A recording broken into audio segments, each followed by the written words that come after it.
If you're looking to start a podcast, you came to the right place. In less than 2 minutes, I'm going to explain a couple benefits about why starting a podcast is so great, as well as one major no-no that you shouldn't be doing. So one of the biggest benefits about starting a podcast is you could share your message with a broader audience versus just doing an Instagram story or a TikTok. Getting your information out to the masses has never been easier with the growth of podcasts because you can get your message out anywhere in the world. Another great benefit about hosting a podcast is you could do it anywhere. I do it right here from my house, in my studio, and you can even take it mobile. If you want to go to a friend's house or a family member's and do a physical podcast there, you could do that as well. More importantly, it's on your own time. My favorite part about hosting a podcast is that you can really talk about your passion. And if you're really passionate about something, but you don't know a whole lot about it, you're able to interview experts so that way you can gain more knowledge and talk about your passion on a daily basis. So as promised, here's the big no-no, what you shouldn't be thinking about when you're starting a podcast. And that is, don't expect to make money. Now, obviously, you can make some money hosting a podcast for sure, but it's not going to be on episode 1. And we'll talk about that later in a video. So make sure you follow me if you haven't already. But don't go into this thing thinking you're going to make money. The best podcast to me is listening to a host that just enjoys the conversation. They're not doing it for an ad or a sponsorship deal or for the money. They're doing it because they know about the topic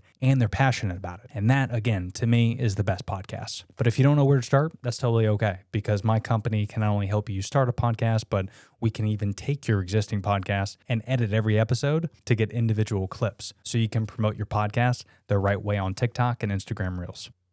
Oh, hey there. First of all, thanks for making it to the end of this video. Not a lot of people do, according to the YouTube analytics, but I do want to say thanks for listening to this. There's some more episodes if you want to check those out, and they're all just as good. But if you haven't already, make sure you subscribe to the channel. Check out those timestamps below to reference some of the topics I talked about, as well as some discount links to some of our sponsors and affiliates. But thanks for listening to this episode, and we'll see you next time.